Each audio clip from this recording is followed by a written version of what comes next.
자, 특검 수사가 개시된 지 이제 2달이 채 안 됐습니다. 민주당에서는 벌써부터 이 특검 기간을 연장해야 한다라는 목소리가 나오고 있습니다. 사상 초유의 이 전직 대통령 부부 동시 구속 이후에 여권에서는요, 특검 연장론이 확산이 되고 있는 상황입니다. 수사 과정에서 추가 의혹들이 계속 제기되면서 올 연말까지 수사를 끝내기는 좀 어렵지 않겠냐라는 의견인 건데요. 특검 수사 기간이 연장이 된다면 당장 내년 지방선거 전국에도 영향이 불가피하게 되는 그런 상황입니다. 자, 한편 윤 전 대통령은 지난 14일 이 망막 주사 시술을 받은 것으로 알려졌습니다. 눈 건강이 많이 안 좋은 걸로 지금 전해지고 있는데 윤 전 대통령 측은요, 지금 현재 상태를 실명 위기에 있다라고까지 밝히고 있습니다. 그런데요, 법무부는 또 입장이 정반대입니다. 윤 전 대통령의 눈 상태가 큰 이상이 없다라고 밝히고 있는 겁니다. 체포영장 집행 불발 이후에 윤석열 전 대통령의 건강 문제를 놓고 진실 공방이 계속 이어지고 있습니다.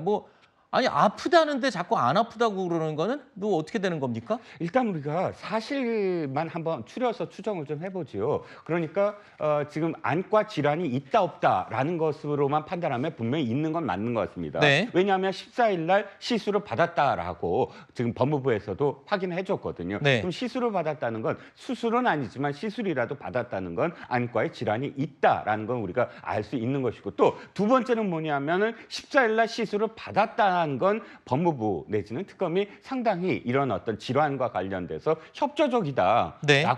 판단할 수 있지 않겠습니까? 우리가 지금 논쟁을 붙는 건 실명 위기가 크다, 아니다, 실명 위기가 그렇게 크지 않다, 이 정도의 문제인데, 일단 감안해야 되는 건 윤 대통령이 분명히 안과 질환이 있고 그다음에 시술을 받았는데 좀 더 적극적으로 이런 어떤 부분과 관련해서 협조를 요구하고 있다 정도는 인정을 하되, 이 부분을 너무 많이 키워서 아니 대통령이 지금 그 소환도 안 받으면서 너무 자신의 질환만 지금 주장하고 있는 게 아니냐라는 비판을 조금 더 벗어나려는 태도가 좀 중요하고, 법무부나 특검도 최대한 우리가 협조하고 있고 이러이러한 질환이다, 실명위가 없다라고 단언하기보다는 지금 질환이 있는데 이러이러한 질환에 대해서 우리가 충분히 협조하고 있다라는 식으로 국민들을 좀 설득했으면 하는 바람. 그러니까 실명위가 네. 크다 안 크다로 이렇게 가는 건 좀 문제가 있다고 봅니다. 또 한 가지, 지금 이 윤 전 대통령 부부가 사상 초유의 동시 구속이 되면서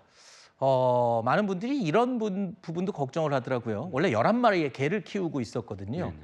이 개들은 그러면 이제 어떻게 되는 거냐? 돌봐줄 사람이 없는 건데, 이거는 글쎄요, 경호처가 돌볼 가능성, 이런 것도 제기되던데, 개는 이거 누가 키웁니까? 아니요, 그러니까 지금 이거는 경호처 얘기는 이런 부분으로 나온 것 같아요. 재산도 경호를 해야 된다. 재산과 개를 생명. 재산으로 보는 그러면 거군요. 일단 법률상으로는 재산으로 되고 있어요. 네. 그거를 예를 들어서 남의 강아지를 상해를 입혔다 그러면 재산상 손괴가 되거든요. 법률상으로는. 그런데 법률의 문제가 아니라 지금 부부가 사실 구속의 문제가 아니라 기소가 되고 재판을 계속 받아야 되는 시간이 좀 있어야 될 것 같아요. 네. 그렇다면 물론 보석이 허가될지는 모르지만, 그렇다면 그걸 대비해서 사실 생명이지 않습니까? 단순히 이렇게 재산을 지금 보호하는, 금괴를 보호하는 이런 차원이 아니니까. 알겠습니다. 그렇다면 거기에 대해서 지금 친인척의 어떤 관리라든지 이런 네네. 부분들을 좀 모색해야 되지 않을까 싶습니다. 네.